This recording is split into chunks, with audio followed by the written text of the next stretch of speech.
Hello friends, welcome back to our channel. Friends, ఈ వీడియోలో మనం ఈరోజు అన్ని న్యూస్ పేపర్లో వచ్చినటువంటి ఇంపార్టెంట్ ఎడ్యుకేషన్ అప్డేట్స్ ఏందో చూద్దాం. చాలా ఇంట్రెస్టింగ్ అప్డేట్స్ ఉన్నాయి. వీడియోని అయితే ఎండ్ వరకు చూడండి. చూసే ప్రతి ఒక్కరు వీడియోని ఖచ్చితంగా లైక్ చేయండి. డైలీ 1 to 2 hours వర్క్ చేసి ఇన్ఫర్మేషన్ మీకు ప్రొవైడ్ చేయడం జరుగుతుంది.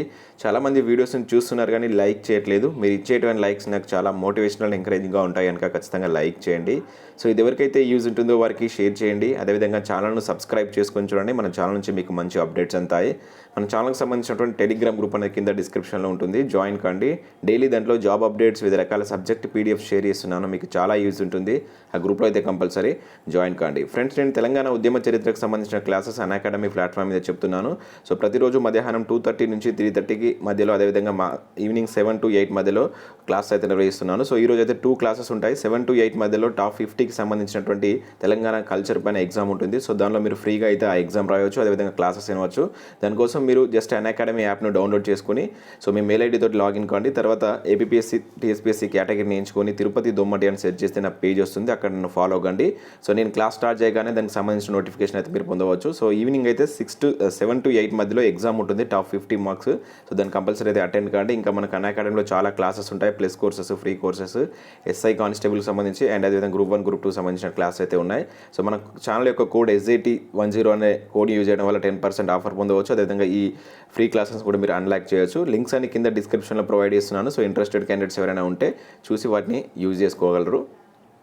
ఫ్రెండ్స్, ఈరోజు న్యూస్ పేపర్లో వచ్చినటువంటి అప్డేట్స్ కనుక చూసినట్లయితే మనకు నిన్న జరిగినటువంటి నిరుద్యోగ జంగ్ సైరన్ అనేటువంటి ఉద్రిక్తతకు దారి తీసింది. సో దీనికి సంబంధించి మనకి ఈరోజు అన్ని న్యూస్ పేపర్లో న్యూస్ అయితే మనం ఇక్కడ చూడవచ్చు.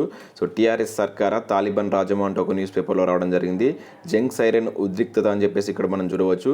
సో నిన్న మనకి ఏదైతే కాంగ్రెస్ చేపట్టినటువంటి ఈ నిరుద్యోగ జంగ్ సైరన్ అనేటువంటిది సో అరెస్టులతో అయితే మొత్తం ఉద్రిక్తతకు దారి తీసినట్లు మనం ఇక్కడ చూడవచ్చు. రాష్ట్ర వ్యాప్తంగా ఎక్కడికక్కడే కాంగ్రెస్ నేతలు అరెస్ట్, శ్రీకాంతాచారి విగ్రహం వద్ద వెళ్లకుండా అడ్డగింత, పోలీస్ నేతలతో వాగ్వాదం, తోపులాట, లాఠీచార్జ్, రేవంత్ రెడ్డి ఇంటి వద్ద పోలీసులు మోహరింపు, బైఠాయించిన రేవంత్ నిరసన, శ్రీకాంతాచారి కసబా, మేము టెర్రరిస్టులమా, నివాళులు అర్పించద్దా, కేటీఆర్లనే పొగడాలా అంటూ రేవంత్ రెడ్డి ప్రభుత్వంపై విమర్శించినటువంటి సంఘటనలు ఇక్కడ మనం చూడవచ్చు. సో మరొక న్యూస్ పేపర్లో కనుక చూసినట్లయితే సో ఇక్కడ ఒక నిరుద్యోగి కూడా సో ఇక్కడ హాస్పిటల్లో ఉన్నటువంటి దృశ్యాలు మనకు స్క్రీన్ పైన అయితే చూడవచ్చు. ఐసీయూలో NSUI రాష్ట్ర అధ్యక్షుడు, హుజరాబాద్ కాంగ్రెస్ అభ్యర్థి బాల్మూరి వెంకట్ ఇక్కడ హాస్పిటల్లో జాయిన్ అయినట్లు ఆ నిరసనలో భాగంగా సో ఇటువంటి సంఘటనలు కూడా చోటు చేసుకున్నాయి. సో దానికి సంబంధించి మరొక న్యూస్ పేపర్లో చూసినట్లయితే మనకు టీఆర్ఎస్ సర్కారా తాలిబాన్ రాజ్యమా అంటూ మనకు దిశ న్యూస్ పేపర్లో ఈ ఆర్టికల్ రావడం జరిగింది. శ్రీకాంతాచారి ఏమైనా కసబా, అమరుడికి నివాళులు అర్పించొద్దా, గాంధీ జయంతిన ఇదేం దౌర్జన్యం అంటే ఇక్కడ చూడవచ్చు.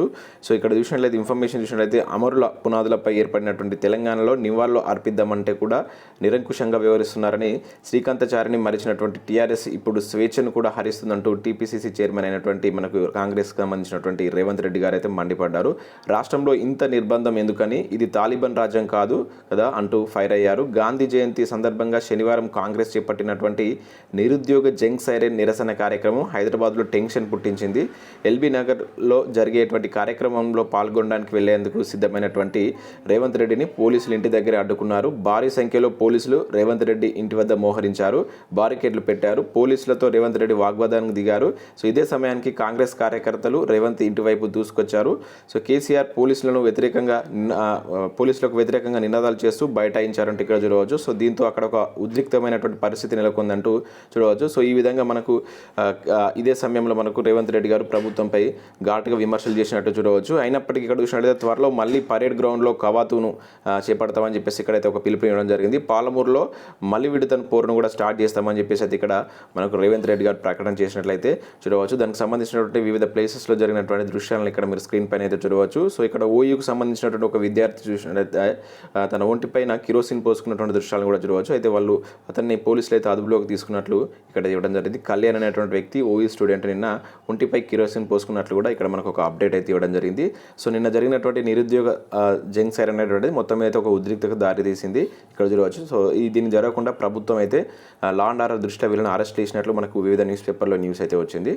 ఇక నెక్స్ట్ అప్డేట్ కనుక మనం చూసినట్లయితే ITIకి సంబంధించినటువంటి ఒక నేషనల్ అప్రెంటిస్షిప్ మేళా అనేటువంటిది కండక్ట్ చేస్తున్నారు. తెలంగాణలో ఉన్నటువంటి పలు ప్లేసెస్లో మీరు ఇక్కడ చూడవచ్చు. ప్రభుత్వ ITI కాలేజీలకు సంబంధించి మల్లేపల్లి కావచ్చు, మేడ్చల్, మహబూబ్ నగర్, నల్గొండ, నిజామాబాద్, పటాన్ చెరువు, మంచిర్యాల్, కొత్తగూడెం, పెద్దపల్లి, వరంగల్. సో ఇక్కడ ఉన్నటువంటి ప్రభుత్వ ఐటీఐ కాలేజీలో నేషనల్ అప్రెంటిస్షిప్ మేళా అనేది కండక్ట్ చేస్తున్నారు. 10th ప్లస్ ఐటీఐ చేసినటువంటి అభ్యర్థులు వీటికి పార్టిసిపేట్ చేయవచ్చును. వీటికి సంబంధించినటువంటి పూర్తి వివరాలు ఇక్కడ ఇచ్చారు. అర్హత గల అభ్యర్థులు ఆధార్ కార్డు మరియు ఫోటోలతో పాటు ఒరిజినల్ సర్టిఫికేట్లతోటి జిరాక్స్ కాపీలతో సమీప కేంద్రాల వద్ద హాజరు కావాలని చెప్పేసి అయితే చెప్పడం జరిగింది. అప్రెంటిస్షిప్ కంప్లీట్ అయినటువంటి అభ్యర్థులకు ఒక మంచి అవకాశం. సో వీటికి సంబంధించిన కాళ్ళ వివరాల కోసం అక్కడ వారి యొక్క వెబ్సైట్స్ కూడా దీనిలో అయితే పొందుపరిచారు. సో ఇక్కడ చూసినట్లయితే సిపిఎస్యు, సిజీ కావచ్చు, భారత రైల్వే కావచ్చు, రాష్ట్ర ఎస్పిఎస్యు, ప్రైవేట్ ఎంప్లాయ్మెంట్ వెబ్సైట్లకు సంబంధించిన వాటికి వెళ్తే వీటి యొక్క వివరాలు లభిస్తాయని చెప్పేసి అయితే ఇక్కడ ఇచ్చారు. ఇంకా ఏమైనా డౌట్స్ ఉంటే వారి యొక్క ఫోన్ నెంబర్ కూడా ఇక్కడ మనకు విజయ్ కుమార్ అని చెప్పేసి టీఓ ఫోన్ నెంబర్ ఇచ్చారు. ఈ నెంబర్ కాల్ చేసుకుని మీరు పూర్తి వివరాలు అయితే తెలుసుకోవచ్చు. ఇది మనకు ఆర్డిఎస్డియు తెలంగాణ అండ్ ఆంధ్రప్రదేశ్ రీజియన్లో జరుగుతున్నటువంటి వీళ్ళైతే కండక్ట్ చేస్తున్నారు. చాలా మంచి అవకాశం. సో ఐటీఐ చేసిన అభ్యర్థులు ఎవరు ఉంటే దీన్ని కంపల్సరీ మీరు అటెండ్ కావండి. అండ్ నెక్స్ట్ ఇంకొక అప్డేట్ కనుక చూసుకుంటే మనకు దాదాపు ఒక 3 or 4 నోటిఫికేషన్స్ అయితే ఈరోజు రిలీజ్ కావడం జరిగింది. వీటన్నిటి గురించి నేను క్లియర్గా చెప్తాను. సో వీటన్నిటికి సంబంధించినటువంటి వీడియోస్ మీకు సపరేట్గా కావాలనుకుంటే ఖచ్చితంగా ఈ వీడియోని లైక్ చేసి సపరేట్ వీడియోస్ దేని మీద చేయాలనేది కింద నాకు కామెంట్ సెక్షన్లో పెట్టండి. దాని మీద నేను వీడియో చేయడానికి ప్రయత్నం చేస్తాను.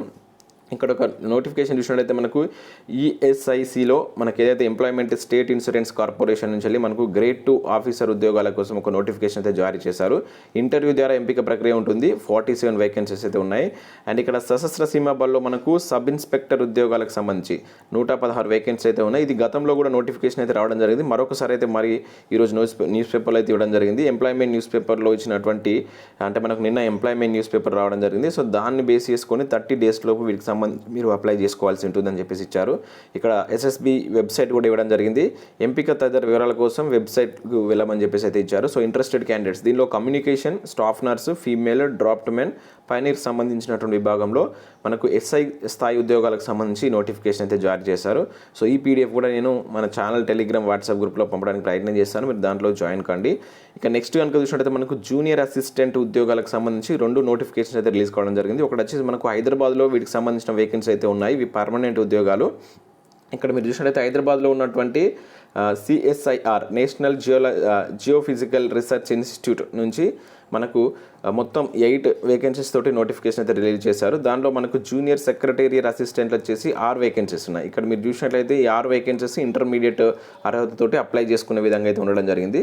సో ఇంటర్మీడియట్ అదేవిధంగా కంప్యూటర్ టైపింగ్ ఉండాలి. ఇక్కడ సర్టిఫికేట్ అవసరం లేదు. జస్ట్ మీకు టైపింగ్ అనేటువంటిది 40 words per minute అనేటువంటిది ఉంటే సరిపోతుంది. 28 years అనేది ఏజ్ ఉండాలి. ఇక్కడ మీకు 19,000 నియర్లీ 20,000 నుంచి 63,000 వరకు అయితే ఉంది. మ్యాక్సిమం 30 వరకు వచ్చేటువంటి ఛాన్స్ అయితే ఉంటుంది మీకు. ఇంకా దీనికి సంబంధించి మీకు సపరేట్ వీడియో కావాలనుకుంటే నేను కంప్లీట్ వీడియో కూడా చేస్తాను. మీరు ఈ వీడియోని లైక్ చేసి చేయండి అని చెప్పేసి కామెంట్ అయితే చేయండి.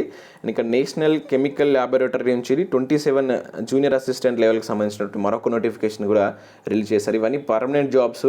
సో ఇక్కడ వేకెన్సీస్ తక్కువ ఉన్నప్పటికీ కూడా మంచి ఉద్యోగాలు, కంపల్సరీ అప్లై చేయండి. మన దగ్గర ఇప్పుడు ఎటువంటి నోటిఫికేషన్ లేవు కనుక ప్రిపరేషన్లో ఉన్న వాళ్ళకు ఇది ఒక ప్రాక్టీస్ లాగా పనిచేస్తుంది కనుక కంపల్సరీ అప్లై చేసుకోండి. ఇక్కడ 27 వేకెన్సీ అయితే ఉన్నాయి. జూనియర్ సెక్రటేరియట్ అసిస్టెంట్, అదేవిధంగా జూనియర్ స్టెనోగ్రాఫర్, డ్రైవర్కి సంబంధించిన వేకెన్సీస్ చూడవచ్చు. సో పోస్టుల అనుసరించి 27 నుంచి 28, కొన్నిటికి 27, కొన్నిటికి 28. అదే యాజ్ ఫర్ గవర్నమెంట్ రూల్స్ ప్రకారం ఉన్నటువంటి ఏదైతే ఏజ్ రిలాక్సేషన్స్ ఉంటాయో అవి కూడా వర్తిస్తాయి మీకు. సో 30,000 అనేది స్టార్టింగ్ శాలరీ ఉంది. సో ఆఫ్లైన్ ద్వారా అయితే అప్లికేషన్ పెట్టుకోనంట. సో దీనికి సంబంధించిన వివరాలతో నేను వీడియో చేయడానికి అయితే ప్రయత్నం చేస్తాను. సో కామెంట్ సెక్షన్లో మీరైతే కంపల్సరీ చేయండి అని పెట్టండి. అదేవిధంగా ఎక్కువ మంది లైక్ చేసినట్లయితే వీడియో చేస్తాను. ఇక మిగతా నోటిఫికేషన్లో కూడా ఇక్కడ చూడవచ్చు. ఓపెన్ స్కూల్స్లో 115 వేకెన్సీస్ అని చెప్పేసి ఇది మనకు యూపీ నుంచి రావడం జరిగింది. ఇక 794 అప్రెంటిస్షిప్ చెన్నై రైల్వే నుంచి మనకు అప్రెంటిస్షిప్ ఉద్యోగాల కోసం మరొక నోటిఫికేషన్ చూడవచ్చు. సో వీటన్నిటి గురించి మనం ప్రీవియస్లో చూసాం. ఇంట్రెస్టెడ్ క్యాండిడేట్స్ ఎవరు ఉంటే అప్లై చేసుకోగలరు. అండ్ అంబర్కరీ శాఖ కొత్త ఎస్ఐలకు పోస్టింగ్లు లేవు, జీతాలు లేవంటే ఒక అప్డేట్ మనం వెలుగు న్యూస్ పేపర్లో చూడవచ్చు. నియామకాల పత్రాలు ఇచ్చి 2 ఏళ్ళు అవుతున్నా కూడా పోస్టింగ్ ఇస్తలేరు. 9 నెలలుగా శాలరీస్ కూడా పెండింగ్. రేట్లు, నిత్యావసరాలు, స్కూల్ ఫీజులు, ఎస్ఐలు తిప్పాలంటే ఇక్కడ చూడవచ్చు. సో లాస్ట్ 2 years బ్యాక్ అంబర్కరీ శాఖలో కొత్త ఎస్ఐలకు పోస్టింగ్స్ అనేది ఇవ్వడం జరిగింది. అంటే వారికి ఏదైతే జాబ్ వచ్చినటువంటి సందర్భంగా, కాకపోతే వాళ్ళకు పోస్టింగ్లు కావచ్చు, అదేవిధంగా దానికి సంబంధించిన శాలరీస్ కరెక్ట్గా రావట్లేదంటూ వాళ్ళు ఇక్కడ ఇబ్బంది పాలవుతున్నట్లు ఇక్కడ ఒక అప్డేట్ అయితే చూడవచ్చు. గ్రూప్ 2 ఉద్యోగాల కోసం మనకు 2015లో TSPSC ద్వారా నోటిఫికేషన్ జారీ చేశారు. ఆ తర్వాత ఏడాదికి పరీక్షలు నిర్వహించారు. కోర్టు కేసులు వాయిదాల తర్వాత 2019లో అంబేద్కర్ శాఖలో 280 మందికి నియామక పత్రాలు అందించారు. సో ఇది మనం గత 2 మంత్స్ నుంచి ఈ న్యూస్ని అయితే తరచూ చూస్తున్నాం. బట్ వీరికి సంబంధించినటువంటి రియాక్షన్ మాత్రం ప్రభుత్వం ఎటువంటి తీసుకోవట్లేదు. ఇంతకుముందు కూడా మనం పలుమార్లు ఈ న్యూస్ని అయితే చూడడం జరిగింది. ఇక నెక్స్ట్ అప్డేట్ కనుక చూసినట్లయితే మనకు నిధులు నియామకాలు ఏమైనా అంటే ఇక్కడ చూడవచ్చు, ఆయుష్మాన్ ఎందుకు ఇస్తలేరు స్మృతి ఇరానీ. సో నిన్న మనకు ఏదైతే బీజేపీ ప్రజా సంగ్రామ యాత్ర చివరి రోజులో భాగంగా మనకు నేను సభనైతే భారీ బహిరంగ సభను అయితే నిర్వహించారు. దానికి స్మృతి ఇరానీ గారు అయితే మనకు ఇక్కడ గెస్ట్గా రావడం జరిగింది. సో ఈ సందర్భంగా ఆమె మాట్లాడుతూ సో రాష్ట్ర ప్రభుత్వం నియంత అవినీతి పాలనను ఎండగట్టేందుకు కేంద్ర పథకాలను ప్రజలకు చేసేందుకు బండి సందే చేపట్టినటువంటి తొలి విడత పాదయాత్ర విజయవంతమైందని కేంద్ర మంత్రి స్మృతి ఇరానీ అన్నారు. నీళ్లు నిధులు నియామకాల లక్ష్యంగా తెలంగాణ రాష్ట్రం ఏర్పడింది. ప్రజలు నీళ్లు కోసం పోరాడుతుంటే నిధులు కేసీఆర్ కుటుంబం దోచుకుంటుంది. నియామకాల కోసం కేసీఆర్ కుటుంబానికే పరిమితమయ్యాయి, అంటే నీళ్లు నిధులు వాళ్ళ కుటుంబాలకే పరిమితమయ్యాయి అంటే ఇక్కడ ఒక వాక్యాన్ని అయితే మనం చూడవచ్చు. స్మృతి ఇరానీ గారు ప్రభుత్వాన్ని ఇక్కడ ప్రశ్నించినట్లు మనకు ఒక అప్డేట్ అయితే ఇక్కడ వెలుగు న్యూస్ పేపర్లో రావడం జరిగింది. సో ఇవి ఫ్రెండ్స్ ఈరోజు వచ్చినటువంటి వివిధ న్యూస్ పేపర్లో వచ్చినటువంటి ఇంపార్టెంట్ ఎడ్యుకేషన్ అప్డేట్స్. సో ఖచ్చితంగా వీడియోని లైక్ చేయండి. చూస్తున్నారు, వెళ్ళిపోతున్నారు చాలామంది. సో 2 hours వర్క్ చేసి ఇన్ఫర్మేషన్ మీకు ప్రొవైడ్ చేయడం జరుగుతుంది. అదేవిధంగా మధ్యాహ్నం 2:30 to 3:30 మధ్యలో మనకు క్లాస్ ఉంటుంది. అదేవిధంగా ఈవినింగ్ 7 to 8 మధ్యలో కూడా క్లాస్ ఉంటుంది. సో ఈ 2 క్లాసెస్కు మీరు unacademy యాప్లో ఫ్రీగా అయితే వినవచ్చు. లైవ్ సెషన్ అయితే ఉంటుంది. ఈవినింగ్ ఎగ్జామ్ ఉంది 50 మార్క్స్ తోటి. సో మీరు యాప్ను డౌన్లోడ్ చేసుకొని మన కోడ్ SIT10 ద్వారా మీరు ఫ్రీ క్లాస్ అయితే వినవచ్చు. ఆ లింక్స్ అన్ని కింద డిస్క్రిప్షన్లో ప్రొవైడ్ చేస్తాను. సో ఇంట్రెస్టెడ్ క్యాండిడేట్స్ ఎవరైనా ఉంటే ఒకసారి చూడండి. Thanks for watching this video. Thank you everyone.